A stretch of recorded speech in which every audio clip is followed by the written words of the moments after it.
रायगड, महाराष्ट्रासह देश विदेशातील ताज्या बातम्या पाहण्यासाठी मॅक्स इंडिया लाईव्ह चॅनलला सबस्क्राईब करा आणि बेल आयकॉन दाबायला विसरू नका.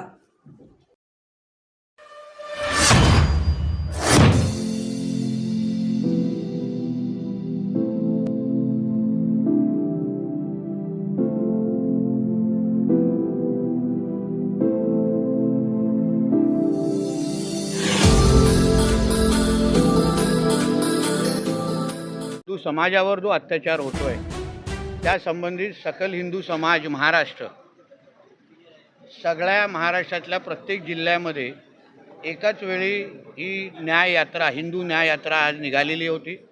तशीच आमच्या सिंधुदुर्गामध्ये आज हिंदू समाजाने बांगलादेशमध्ये असलेल्या आमच्या हिंदू माता भगिनी आणि बंधूंसाठी त्यांचा आवाज बनण्यासाठी आणि त्यांच्यापर्यंत संदेश पोहोचवण्यासाठी की ते एकटे नाही आहेत.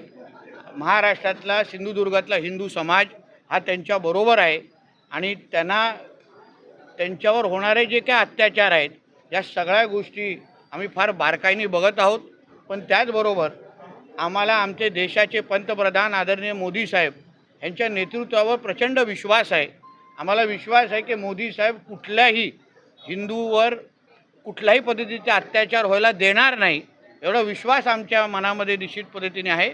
आणि ह्या न्याययात्रेच्या निमित्ताने तोच संदेश सकल हिंदू समाज सिंधुदुर्ग म्हणून आम्हाला तिथपर्यंत पोहोचवायचा होता. तुम्ही भाषणात एक मुद्दा मांडला, पंतप्रधानांना तुम्ही विनंती केली की देशातल्या पोलिसांचे बाजूला करा. एकाही 5 मिनिटं 5 मिनिटं संख्येच्या अनुसार बोललो, कारण का आम्हाला त्यांना ठेचून संपवण्यासाठी 5च मिनिटं खूप आहेत. कारण ते संख्येने एवढे जास्त बांगलादेशी आणि रोहिंगे नाही आहेत. म्हणून मोदीजींनी परवानगी दिली तर 5 मिनिटाचं ते काम करण्यासाठी हिंदुत्ववादी कार्यकर्ते म्हणून आम्ही तयार आहोत. पुढचा मोर्चा मुख्य मोर्चा नसेल असाही तुम्ही विषय दिला. हो, कारण का अत्याचार जे बांगलादेशमध्ये होत आहेत, रोज ठेचून मारलं जात आहे. आमच्या धर्मगुरूंना, इस्कॉन असेल अन्य धर्मगुरूंना अटक केली गेलेली आहे आणि त्यांची केस लढवणारे वकिलांना पण मारून टाकलं जात आहे. आमच्या माता भगिनींवर सामूहिक बलात्काराचे घटना वाढत चाललेल्या आहेत. या बौद्ध समाजाच्या मूर्त्या विटंबना केली जात आहेत. बौद्ध समाजाला टार्गेट केलं जात आहे. या सगळ्याच्या विरुद्ध आमच्या मनात राग आहे ना. आज बांगलादेशमध्ये घडतं, उद्या देशामध्ये घडू शकतं. म्हणून या सगळ्याबद्दल एक संदेश गेला पाहिजे आणि म्हणूनच आम्ही ते वक्तव्य केलेलं आहे. तर भाषणामध्ये आपण असंही म्हटलं की 2 आपत्ती असेल तर त्यांना जी लाडकी बहीण योजनेतून बाहेर काढावं आणि आदिवासी समाजातील लोक 2 आपत्तीपेक्षा जास्त असेल. कारण का एका बाजूला मतदान करत असताना मोदीजी नको, हिंदुत्ववादी विचाराचं सरकार महायुती सरकार नको, पण अन्य वेळी आमच्या प्रत्येक शासकीय योजनेचा लाभ घेणारे मुसलमान समाजाचे कुटुंबे असतात. मग तुम्हाला अगर तुमचा धर्मच महत्त्वाचा असेल मग तुम्ही लाभ कशाला घेता.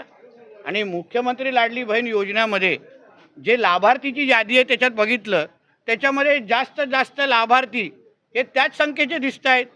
म्हणून मी आदरणीय मुख्यमंत्री देवेंद्र फडणवीसजींना आम्ही विनंती करणार आहे, फक्त आमच्या आदिवासी समाजाला वगळून बाजूला ठेवून अन्य ज्यांना 2पेक्षा जास्त अपत्य असतील त्यांना त्या योजनेमधून वगळावं, मुख्यमंत्री लाडली बहीण योजनेत, जेणेकरून जास्तीत जास्त हिंदू समाज आणि त्याचबरोबर जे सरकारला मतदान करतात, मोदीजींच्या नेतृत्वावर विश्वास ठेवतात, महायुती आणि आमच्या देवेंद्रजींच्या विचारावर विश्वास ठेवतात, त्यांनाच आमच्या योजनेचा लाभ भेटला पाहिजे.